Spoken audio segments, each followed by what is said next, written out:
festas, Deus gosta de festas? Deus aprova festas? Será que Ele aprova? Como é que vamos entender essa situação? É uma pergunta, naturalmente, que nós temos talvez feito ou não, mas que precisa. O que a Bíblia fala sobre essa situação? Em que contexto? Qual a importância de celebrar? Necessidade de evitar excessos? E é importante cuidar das atividades que se realizam.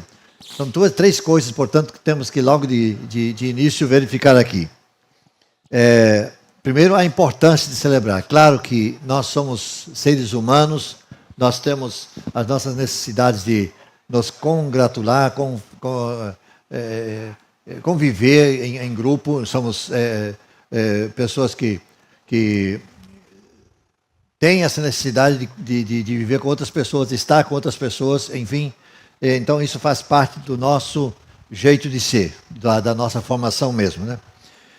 Nós temos momentos de alegria, de comunhão uns com os outros e, sobretudo, comunhão com Deus. As festas, portanto, são uma oportunidade de compartilhar Cristo com os incrédulos. Nós vamos ver daqui a pouco como é que isso pode funcionar. Se, eventualmente, nós estivermos numa festa que não seria, digamos, o nosso convívio naquele momento. Festas são uma forma de mostrar o amor e carinho, por exemplo, ao aniversariante, quando estamos numa festa de aniversário. Razão lógica para que nós estejamos lá. Agora, há que se evitar excessos. Então, nós não devemos ser, digamos assim, pegos de surpresa. Devemos nos proteger contra a tentação de consumo de coisas que não são, digamos assim, não fazem parte do nosso meio. São drogas que nos levam ao estado até de orgia sexual. Devemos evitar as más conversações.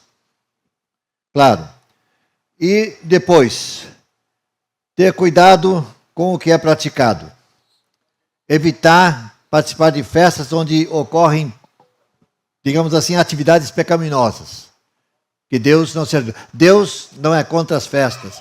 Só que Deus não tolera festas onde o seu nome não é honrado. Essa que é a diferença. Festa onde o nome de Deus é honrado, sem problema nenhum. Devemos ter cuidado para não abrir a nossa vida à tentação ou a qualquer coisa que nos comprometa no nosso caminhar em relação a seguir Jesus Cristo. Deus instituiu festas. Por meio do seu povo, nós vemos, por exemplo, haviam pelo menos 3 grandes festas, além de outras, mas 3 grandes festas onde o povo era conclamado, a mesma distância e a dificuldade de locomoção naquele tempo, eles irem a Jerusalém para se reunirem nessas festas. Uma delas era a Páscoa, que comemorava a sua saída do Egito. Desde então, a Páscoa era comemorada. A outra era a festa da colheita, também chamada Pentecostes, que geralmente ocorria, então, 50 dias depois da Páscoa. Outra ainda a festa dos tabernáculos, das tendas, que era para relembrar o tempo que eles passaram 40 anos no deserto, morando em tendas. Então, eles deveriam lembrar isso. Então, outra festa que acontecia. E havia ainda a festa das trombetas, dia da expiação e tudo mais. Essas 3 festas eram festas onde se esperava que se deslocassem até Jerusalém para participar dessas. E algumas delas duraram semanas. Pelo menos 6, 7 dias, mas algumas duravam, no caso, uma das chamada festa das semanas também, não é? Que era dos tabernáculos, ela envolvia um tempo maior. Agora, aí a minha pergunta, deve o cristão participar das festas ou de festas? A resposta bem curta para essa pergunta depende da festa. Deve o cristão participar de festas? Depende da festa. Como eu já disse, tem festa que não há problema algum, mas tem festa que é abominação perante Deus. Então, não seria bom que o cristão estivesse numa festa dessa. As festas são populares, porque são oportunidades divertidas de se reunir com amigos, conhecer novas pessoas, relaxar e aproveitar a companhia de muitas pessoas. Então, como seres viventes, como já disse, nós somos pessoas projetadas para viver socialmente, para viver com outras pessoas. É difícil encontrar alguém que fica totalmente sozinho, talvez um momento ou outro, mas que quer viver a vida dele sozinho. Um ermitão. É difícil. Existe, mas é raro. Isso não é o normal. O normal é querer estar com pessoas. Esse é o normal de qualquer ser humano. Então, quando desejamos festejar, estamos respondendo a uma necessidade de interação humana, diversão, relaxamento. Isso é normal. Não há nada de anormal nisso. Para o cristão, o desejo de interação humana tem a dimensão adicional de querer e precisar de comunhão. A palavra grega traduzida comunhão no Novo Testamento é koinonia, que significa parceria, participação, interação social e comunicação. É uma necessidade que nós temos. O conceito importante para a comunhão cristã é parceria. Sermos parceiros. A Bíblia nos diz que fomos chamados à comunhão, essa parceria com Cristo. 1 aos Coríntios 1, 9. Veja aí. Fiel é Deus que o chamou à comunhão com o seu Filho Jesus Cristo, o nosso Senhor. Agora, esse é o que diz 1 Coríntios, Paulo está escrevendo essa carta. Mas João vai dizer que também não é só com Jesus. Proclamamos o que vimos e ouvimos para que vocês também tenham comunhão conosco. A nossa comunhão é com o Pai e com o seu Filho, Jesus Cristo. Então, essa é a visão que nós temos. A comunhão com Deus, Pai, Deus Filho e Jesus Cristo. João nos diz que, como crentes, nós temos comunhão uns com os outros em virtude do sangue de Jesus, que Jesus derramou por nós na cruz do Calvário. Temos comunhão uns com os outros. João 1,7. Se, porém, andarmos na luz, como ele está na luz, temos comunhão uns com os outros, e o sangue de Jesus, o seu Filho, nos purifica de todo o pecado. Então, o que está na ligação de uma coisa com a outra aqui é celebração, é festa. Não tem nada, diz assim, que você não pode se alegrar, você não pode rir. Alguns têm esse conceito, essa ideia. O crente não pode rir, não pode se alegrar. Eu contei já uma vez uma historinha dessas aqui, quando uma jovem adolescente chegou em casa, toda alegre, saltitando. Olha, eu estive numa reunião assim, eu aceitei Jesus como Salvador, sou crente agora. E o avô dela olhou para ela e disse, então agora você não pode mais rir, não pode mais, não sei, então vai falar uma série de coisas, não pode mais não. Acabou. Ela ficou triste, foi até a janela, e lá fora no pasto tinha um jegue, debaixo da árvore, parado assim e tal. Como que um jegue costuma parar, né? E ela disse, ô avô, por favor, meu avô, diga uma coisa, o jegue é crente?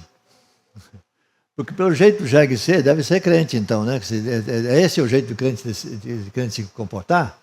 Não, o crente se alegra. E se alegra de coração, se alegra com certeza. O problema da pergunta que o cristão deve ir à festa é que festas sobre as quais as perguntas quase sempre são se é festa de comunhão. Não há sequer motivo algum para perguntar sobre as festas que estão focalizadas como comunhão cristã. É claro que nós podemos e devemos participar delas. Essa questão é quase sempre em relação às festas que envolvem álcool. A pergunta vem nesse sentido. O que está por trás dessa pergunta, se cristão deve ou não participar de festas, é se ele deve participar de festas onde essas outras coisas são praticadas. E isso não faz parte do projeto de Deus. Onde há álcool em excesso, menor de idade tomando álcool, se drogas, sexo. Certamente existem descrentes que podem festejar inocentemente esse tipo de coisas. Mas uma festa envolve coisas que são amorais, são imorais e são ilegais. E essa deve ser evitada. Como crentes, devemos nos proteger contra a tentação, lembrando que as más conversações corrompem os bons costumes. Diz Paulo em 1 Coríntios, versículo 33 do capítulo 15. Além disso, participar de festas onde ocorrem atividades pecaminosas, mesmo que não participemos delas, enfraquece o nosso testemunho e traz reprovação ao nome de Cristo. Paulo vai dizer, Romanos 2, 24. Quero conhecer.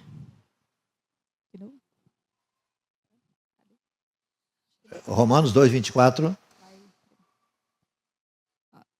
Pois, como está escrito, o nome de Deus é blasfemado entre os gentios por causa de vocês. Então, você é crente e quem está lá o dono da festa sabe que você é e você fica lá testemunhando? Não, blasfemando o nome de Cristo por sua participação e não testemunhando. Então, esse é o que Paulo está querendo dizer aqui nesse momento.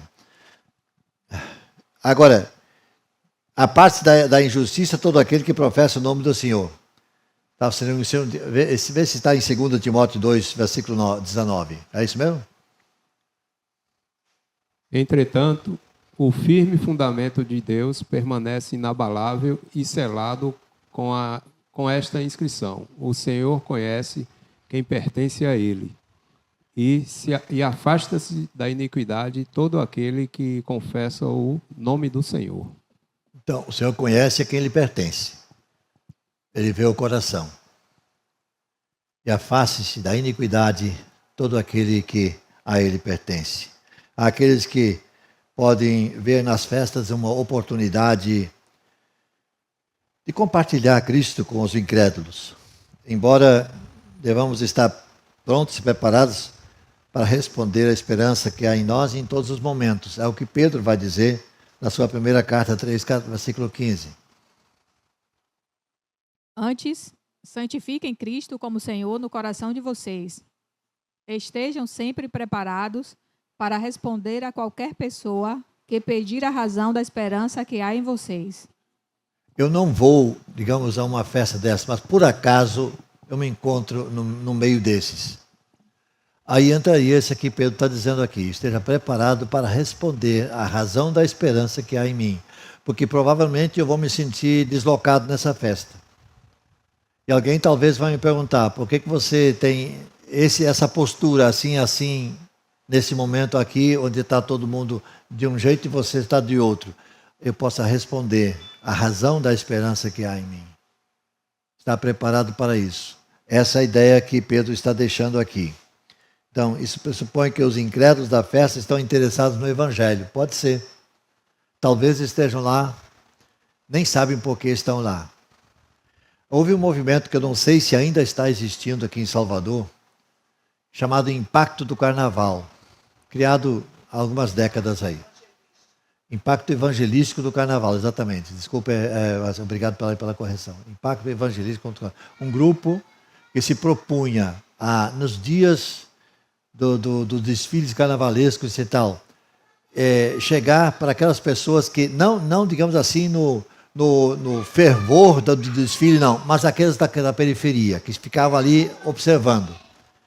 É interessante que o testemunho dos líderes desse trabalho foi que não poucos foram encontrados ali, filhos de pastor, filho de diácono, filho de líder da igreja, que já marchou na igreja durante um tempo, mas que se desviou e estava ali, não, digamos assim, no fervor do negócio, mas como observador na periferia.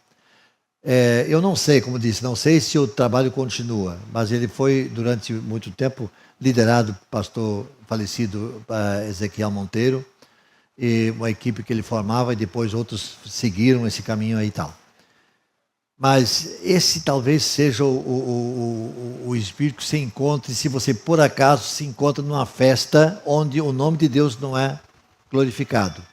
Que você seja testemunha nesse momento. Se por acaso você estiver lá, ou eu estiver lá, para que as pessoas que ali nos vejam possam querer saber qual é a razão da esperança que há em nós. E eu posso testemunhar do Evangelho ali. Sendo perguntado, por que você procede dessa maneira em meio a esse movimento que está aí e não marcha com essa turma aí? Eu sei, porque em mim mora o Espírito Santo de Deus. E eu tenho a certeza de que quando a minha vida aqui neste mundo terminar, eu estarei com Ele na glória celestial. Se eu posso dar esse testemunho mesmo em meio a esse momento onde eu diria assim, esse não é o lugar para pregar o Evangelho, bom, eu não estou indo para isso, mas se eu estou lá, então eu devo viver o Evangelho daquele momento ali. Qual é a origem do carnaval, esse negócio que está funcionando aí agora, né? Ele está ligado à Idade Média, tem muito tempo. Embora tenha características herdadas por festas populares da Idade Antiga, existe um deus chamado Baco, que é o deus do vinho. Deus do vinho, que isso vem desde o tempo de Dionísio, lá nos tempos passados. E daí surge também o bacanal. O que é o bacanal? Bom, como disse, Baca é uma festa de honra. Aliás, bacanal é uma festa de honra ao vinho, inventor mitológico do vinho, celebrado em Roma. A imitação das festas de Dionísio, gregas bacanálias, festa em honra a Baco, o inventor mitológico do vinho, celebrado em Roma, a imitação das festas dionisíacas gregas, bacanálias, festas em que reina a devassidão, a orgia. É isso que, infelizmente, está ligado a isso. O termo carnaval deriva do termo em latim carnis levale, que significa retirar a carne. E tem em relação com a função da festa em suas origens. Tradicionalmente, o carnaval tem como tema a ideia de subversão da ordem, na qual as coisas deixam de ser como são para temporariamente assumirem sentido inverso.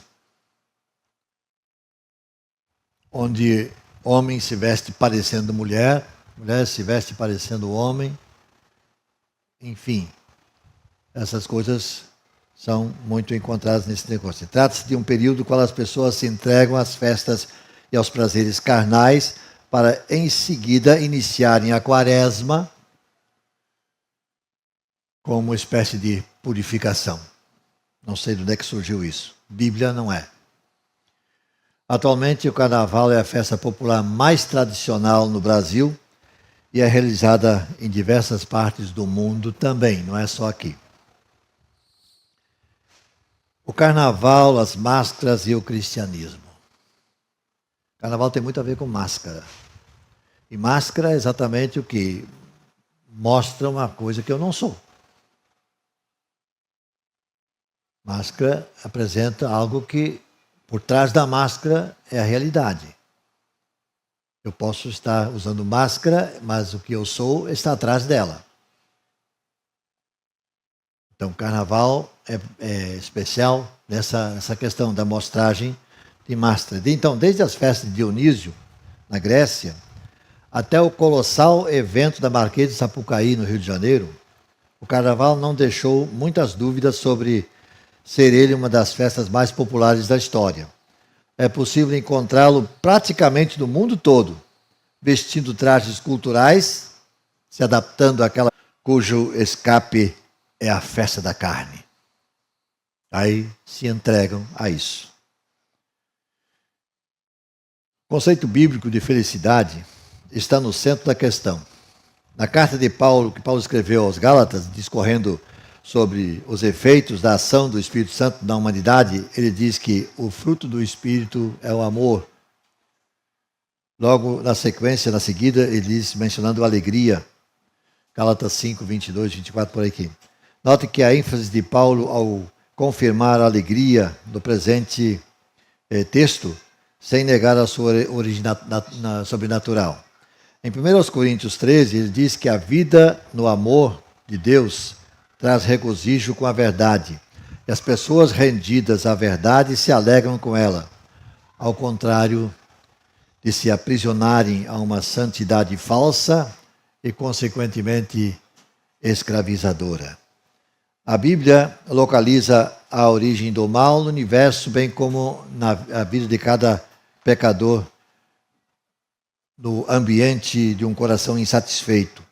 Lúcifer se rebelou contra o governo de Deus, sem se desgostar da própria condição. Da mesma forma, o desejo de livrar-se de correntes de insatisfação artificializada pelo egoísmo é denominado na Bíblia como cobiça, descrita como raiz de todos os males. Isso está em textos como Romanos 7, 7 a 8, Tiago, nas pessoas que deviam se alegrar por pertencer a um santo, a um povo santo, de ter recebido revelações extraordinárias da parte de Deus. Pelo contrário, a vida era um fardo cheio de regras, de medos, e a liderança espiritual estava muito acostumada, muito preocupada com isso, e sobrecarregavam o povo que eram seus liderados. O Salvador, ao contrário dos seus ouvintes estavam acostumados, não indicou uma receita dura assim. Ele se apresentou como cura ao cansado, alívio à sobrecarga. E Jesus faz um convite e não uma proposta. Ele não reduziu a sua solução a uma emergência ou a um alívio momentâneo. Ele propôs uma ruptura para um modelo de vida, uma vida do Espírito, que se desdobra em satisfação, contentamento, em vez de cansaço e preocupação. É fundamentalmente importante notar que ele não descarta a verdadeira espiritualidade. Cristo, antes de tudo, ataca o problema na sua raiz, ou seja, o jugo inadequado. Quando ele fala, tomai sobre vós o meu jugo, ele está se referindo ao jugo pesado que os líderes religiosos estão colocando sobre o ombro das pessoas ao seu redor. Aí ele faz o convite, tomem o jugo que é meu. Sou manso e humilde, meu jugo é suave, tranquilo. Dá para levar e eu estou junto para carregar com vocês. E não estou colocando a força em cima e com o dedo ainda em riste. Se ela for, portanto, ele não afirma a necessidade de uma farra irreverente como alívio de uma vida regrada e santa. Ao contrário, ele concede graça e santidade como descanso para a vida neste mundo caótico. Há um fato, uma mensagem dada pela grande festa popular, o retrato de um mundo exausto de si mesmo, sentindo o peso das máscaras. Então eles partem para, digamos assim, o beber e tirar tantas coisas da sua vida e preencher com coisas que não têm consistência. Tiramos as máscaras e não suportamos por muito tempo a realidade que nos esconde e colocamos as máscaras da mesma forma que não suportamos também. Tiramos as máscaras que não suportamos por tanto tempo, que escondem a nossa situação, e colocamos outras. Jesus nos chama a uma experiência de satisfação completa, sem máscaras.